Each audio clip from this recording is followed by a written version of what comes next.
Hi, my name is Rob Garrison. I'm the CEO of Mercado Labs. Welcome to the 7th edition of First Things First, where we introduce you to thought leaders from across media, venture, and industry. Last month's guest was Mark Baxa. Mark Baxa is the president of the CSCMP, and he's also the CEO of Fernia Creek Consulting. Mark had an amazing career in supply chain, so he shared with us his long career at Monsanto, talked about giving back in the industry, as well as the great work that they're doing at CSMCP. So if you didn't get a chance to check that out, I would encourage you to do so. It was a great episode. Today's guest is Dan Gardner. Dan is the founder of Trade Facilitators, and Dan's also had an amazing career in the supply chain, a little bit different way. Dan's kind of done a little bit of everything. In fact, I'm going to have to read this. He's been an importer, an educator, an author, a 3PL, and more. So I know you'll enjoy hearing from Dan and Dan's story today. So before we get started, I'd like to congratulate Heidi Seaman for being the recipient of our episode 6 donation to the Let's Talk Supply Chain Diversity Pledge. And once again, Mercado will be donating $100 to this great cause on behalf of one of today's listeners. So I'd encourage you to chime in. We usually pick somebody who's made a comment or asked a question. So please chime in. Okay, so now let's dive into a segment that we call the Fastest Five. And be sure to stay at the end. At the end, I'm going to do a segment called From Running with the Bulls to Wrestling with the Bears, and I hope you'll enjoy that as well. So after my interview with Dan, we'll dive into that. Okay, so today's hot topic in the Fastest Five is what's up and what's down. So I'm going to start with an article from Axios by Nathan Borney. Shout out to Nathan.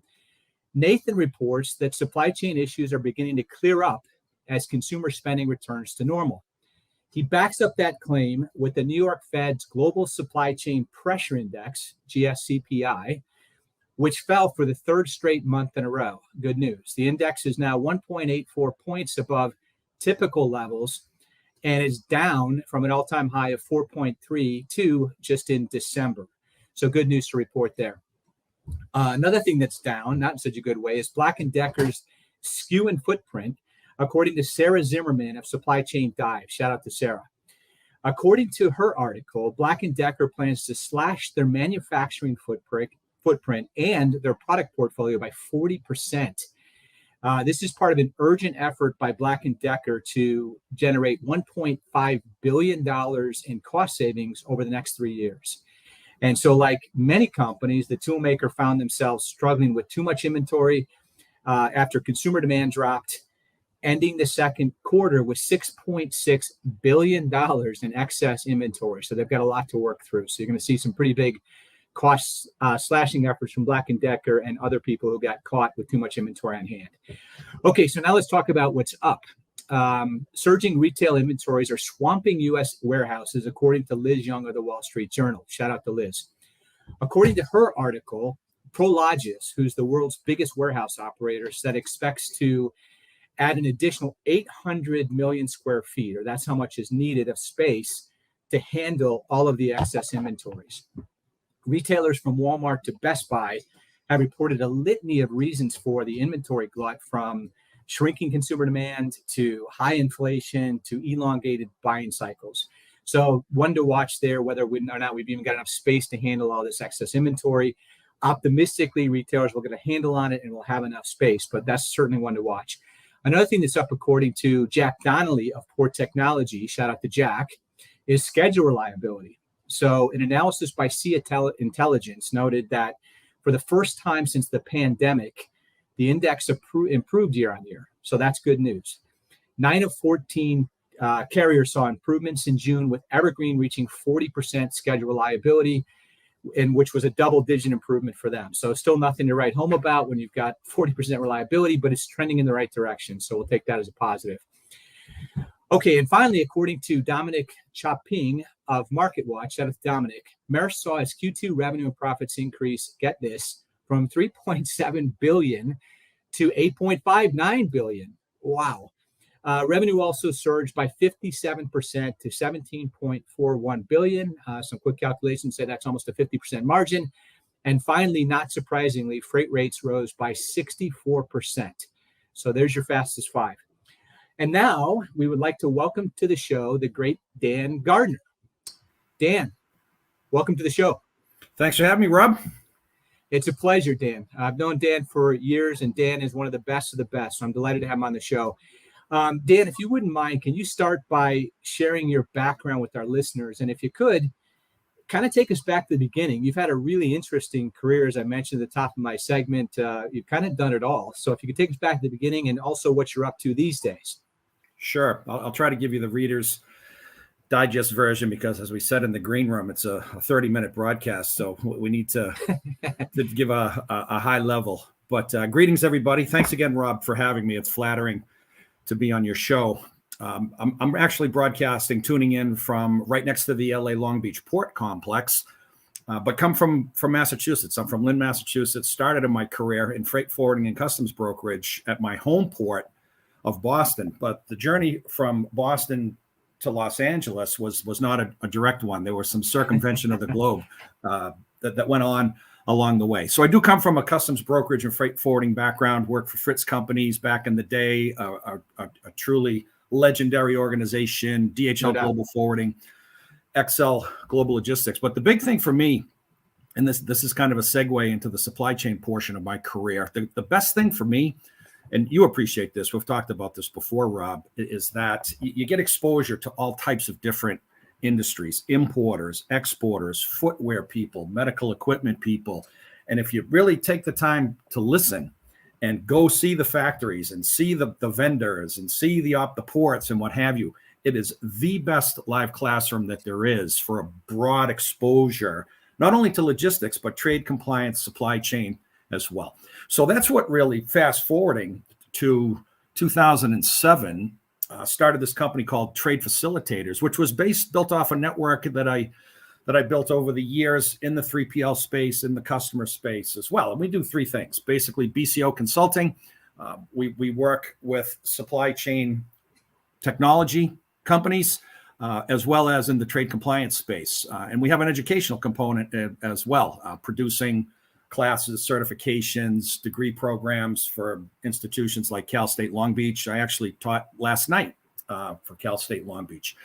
So that's kind of been the trajectory along the way. I did become an adjunct professor, a great source of learning as well, and wrote a couple books, and here we are. Hey, Dan, Dan's being humble. When he said he wrote a couple, I believe it's 6, if I'm not mistaken. But Dan, before you answer, I just want to let everybody know we've got Sarah Essam listening all the way from Egypt. We've also got John Tucker listening from South Africa and Paul Dunn from Ireland. So we've got a truly global crew today. So thank you and welcome all from abroad. Okay, Dan, so you were saying you wrote a couple of books, and I think by my count, it was 6, if I'm not mistaken. So is that right? Yeah, 5. But 5, okay. Maybe we can do the 6th one together. I would love to do that. Co-author. So you do consulting. You skipped a couple of points along your journey. You talked about really kind of learning the business by being in the business. And one of the things that I recall about your journey is you got to spend some time abroad. Tell us a little bit about that.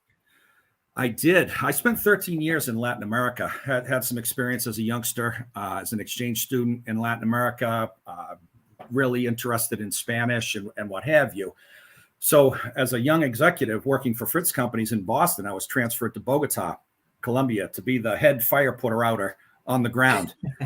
Spent a year there, was in Miami for quite some time, and then was transferred right after 9/11, tragically, to Guadalajara, Mexico, where I was then working for XL Global Logistics. So I was president of Latin America from Guad and got a real education on the supply chain side, because we were dealing with a lot of contract manufacturers, Flextronics, what was then Sanmina SCI, Celestica, HP as a device manufacturer. And what I found was that where I knew a little bit about logistics and air freight and ocean freight and all that stuff, we'd go to meetings with these customers and they'd be using terminology that I just didn't understand. So I decided, and I saw one of your people tuning in has a certification in production and inventory management through Apex. I actually did that while I was abroad. It was I guess you'd call it a correspondence course back then. And literally, I took the test online, but that was about it. But that experience, and I would encourage anybody in the supply chain space to always be curious, always continue to be learning, because the experience I had getting that certification and understanding materials requirements planning and forecasting and sales and operations planning, and how logistics fits into that, I think that made me a more effective executive. So yeah, spent some time in Latin America. I had the good fortune, like yourself, Rob, been to Asia, lost count, on the whole China trip thing from Beijing to Shenzhen and back again. And it's that curiosity, that go and see for yourself mentality that really counts in this business. So Dan, you've gone from learning to teaching. That's a nice trajectory in your career. Tell us a little bit about what you teach. Who are your students and what are you teaching them?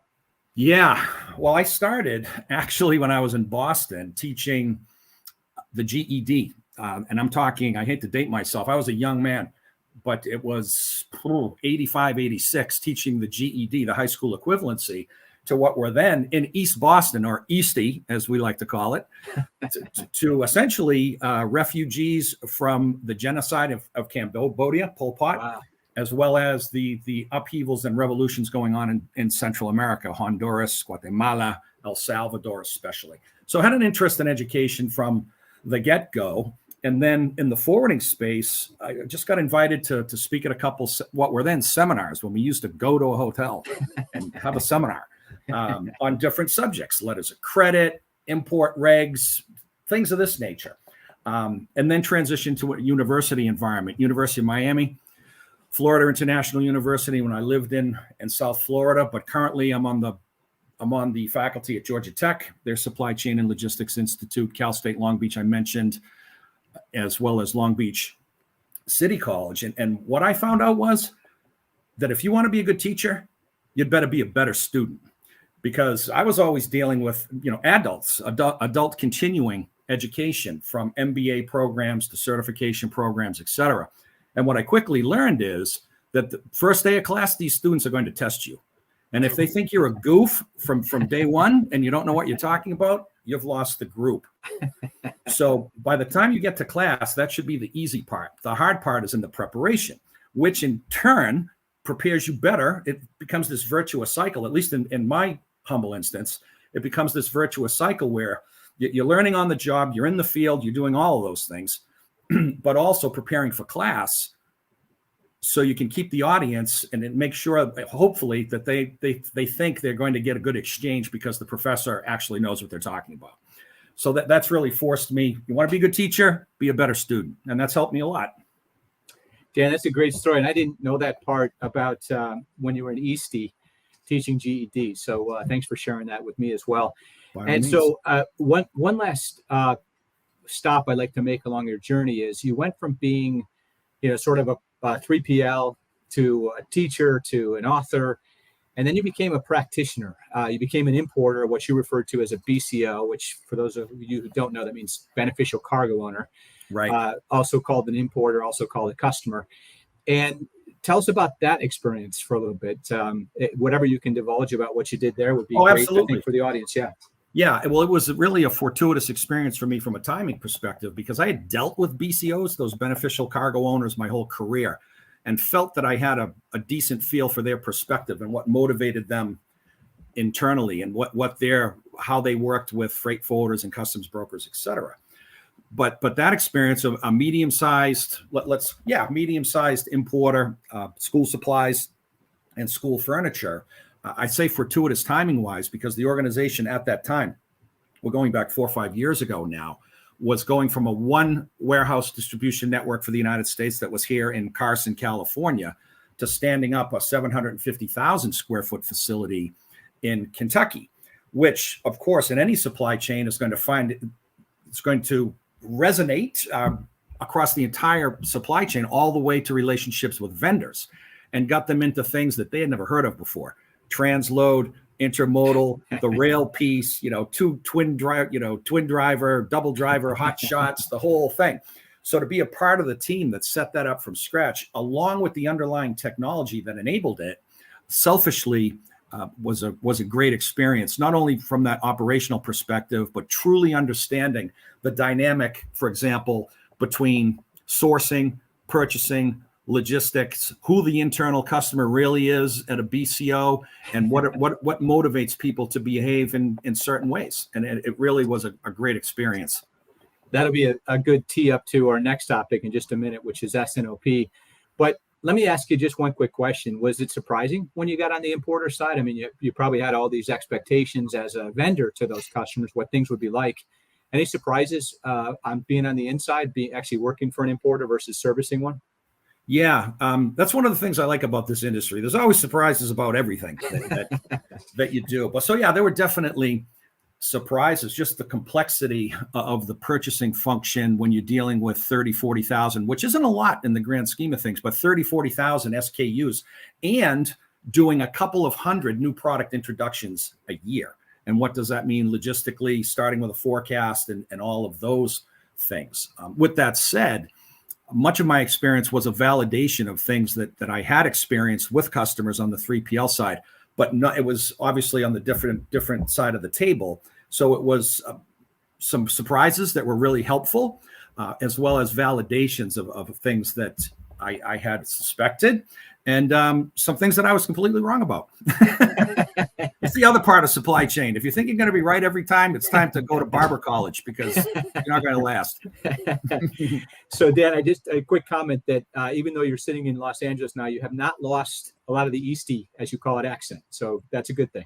Yeah, well, don't get me started on that because I've tried. And, of course, I grew up 10 miles from the Garden, Boston Garden. And during my time in Massachusetts, it was Larry Bird and Magic and that whole thing.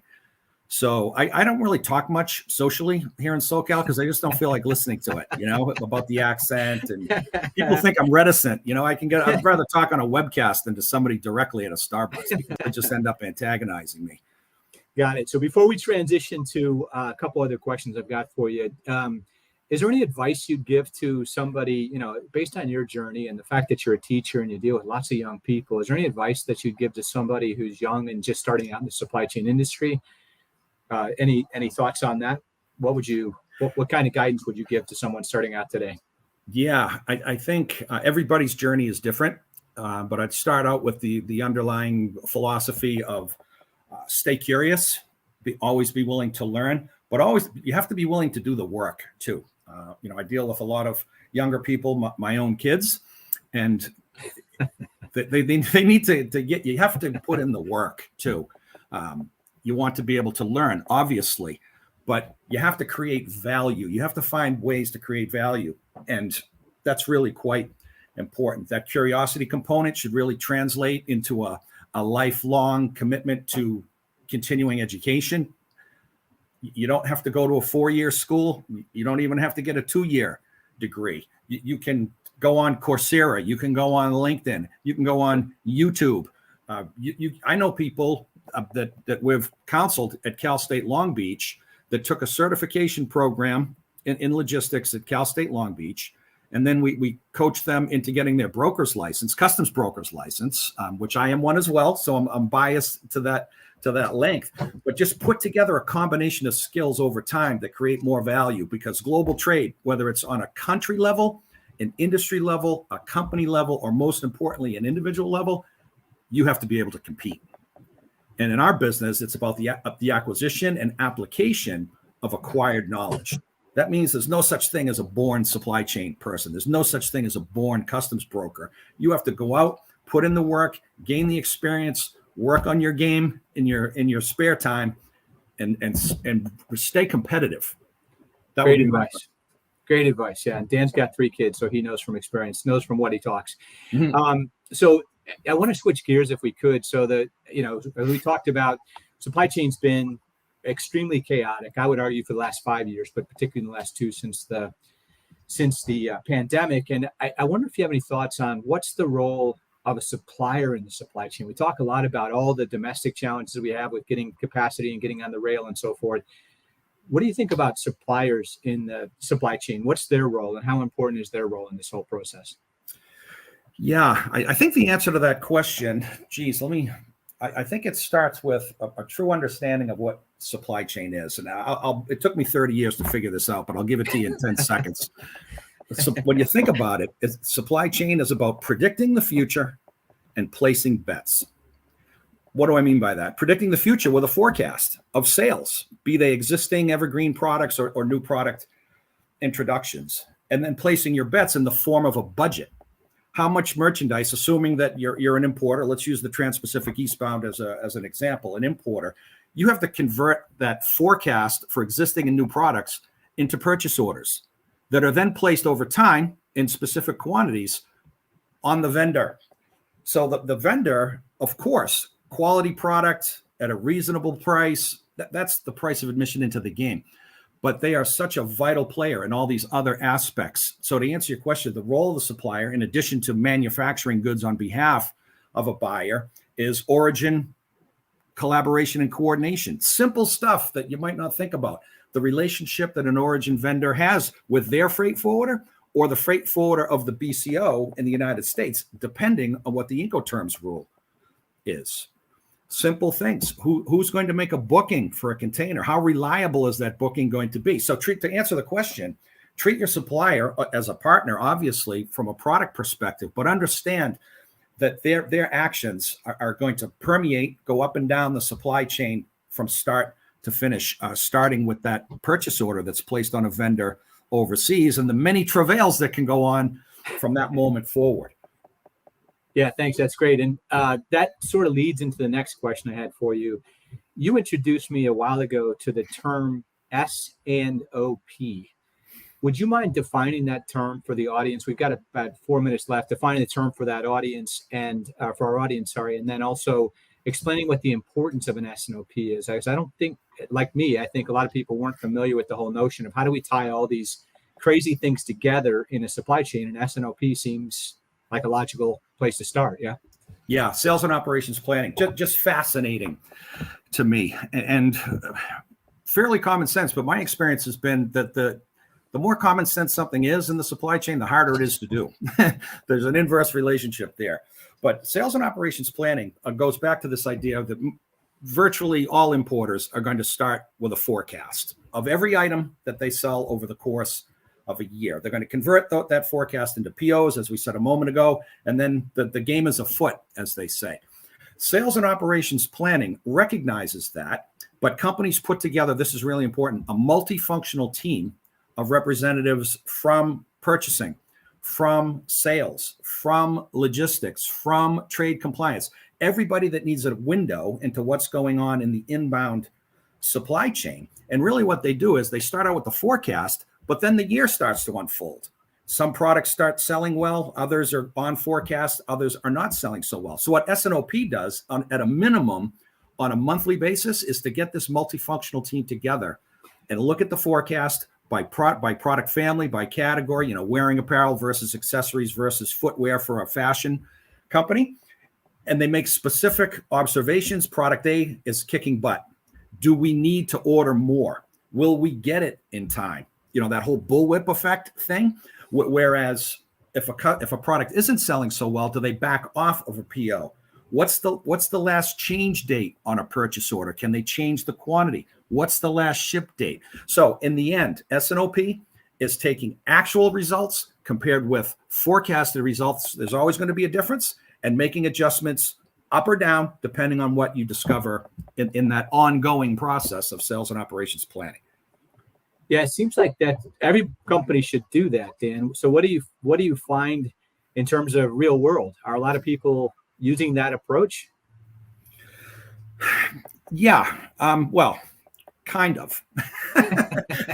I think people are more in tune to it because of the pandemic and disruptions and this bullwhip effect that, people over-ordered. You mentioned Black & Decker. Target has publicly stated they've overreached, what have you. I think larger organizations that have more resources and more robust ERPs are more likely to do that. But in the smaller organizations where people wear multiple hats, it might even be easier if you think about it, because if I'm the logistics person and I'm in charge of purchasing for a small to medium-sized importer, I'm the same person. So the communication, both ends of the string. Yeah, absolutely. So I think more and more companies are doing that. I think software is starting to catch up in terms of the requirements for that capability, because after a while, the whole spreadsheet thing isn't going to cut it. But certainly people have become more in tune to that as a result of all the goings on in the last couple of years. Okay, so Dan, I'm going to let you go on this note. We've got a question from Mohammed, and he asks if you have any contracting tips. Well, if Mohammed can elaborate a bit on if it's contracting with vendors or contracting with 3PLs, or we can just take it in general. But what I will tell people, and let's talk about contracting with vendors as an example. And I get a big kick out of things like nearshoring and reshoring and what have you, because Rob, given your experience, you know this as well. It takes a good 2-3 years to have a solid relationship with a vendor. So this notion, and I've seen it a million times in our consulting business, have worked on it, that companies are going to, well, we're going to stop sourcing in China because of the 301 tariffs and it's expensive anyway, and we're going to start sourcing in Vietnam or Mexico. Good luck with that, because first of all, depending on the product that you're importing, it might not be even produced in Vietnam or Mexico. They might not have the tier 1, tier 2, tier 3 raw material suppliers in those countries. So let's not get out over our skis on the nearshoring, reshoring story, because it takes time to develop trust-based, operationally oriented, customer-focused relationships. I think there's a future for it, but based on my own experience and working with clients that want to move from somewhere else into Mexico, look before you leap, because there might not even be a cliff to jump off of. Well, and Mohammed did clarify he was talking about general contracting terms, but we're out of time. So let me do this, Dan, if I could. Would you mind sharing with this audience your contact information? So if they've got additional questions or they'd like to consult with you on a project that they've got, or just 100%. Should I put my email in the chat or just say what my email is? If you could do both, that'd be great. Or actually, Kayleigh, if you don't mind putting that in the chat for Dan, I'd appreciate it. And Dan, if you can just say it. Yeah, so it's D as in Dan, Gardner, Gardner, at trade, T as in Tom, RADE, F as in Frank, ACIL.com. So it's dgardner at tradefacil.com. And everybody know, well, Spanish speakers know that facil in Spanish means easy. So trade facil, baby.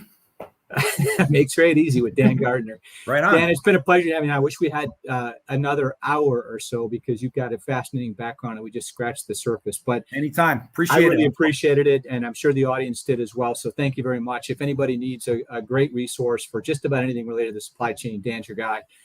Please reach out to him. Thanks for having me. Dan, thank you very much. Have a great day. Thank you. Okay, so I'm going to end this segment just talking for a couple minutes about a transition that I see occurring in the supply chain. And I call it bulls and bears. And for those who don't know what I mean by bulls and bears, it's a Wall Street term. And so Wall Street talks about when things are going good and stocks are going up and money's flowing well and the economy's doing good, they call it a bull market, meaning it's going up. Everything is going well and progressing this way. They call it a bull market. Conversely, when stocks are going down and economic times are hard, you have what's called a bear market.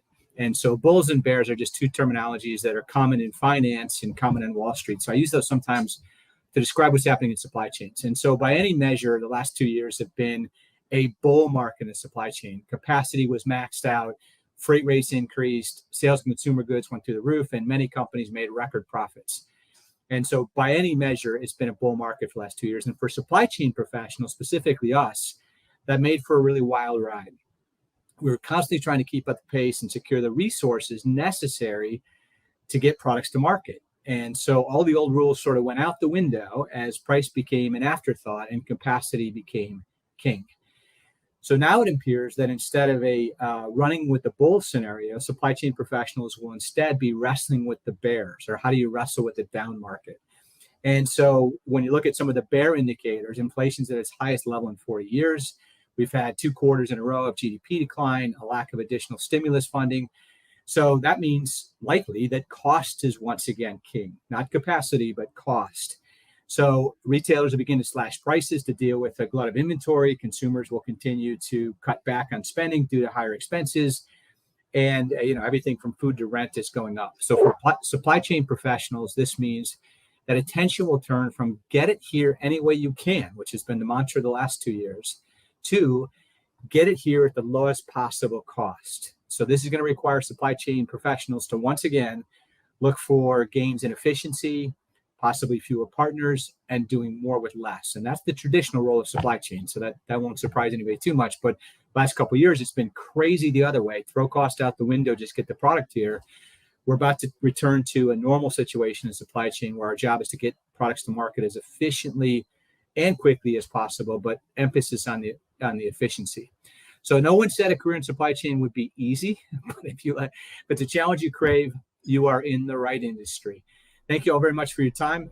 Great conversation with Dan Gardner, and we look forward to catching up with you next month for another episode of First Things First. Take care. Bye-bye.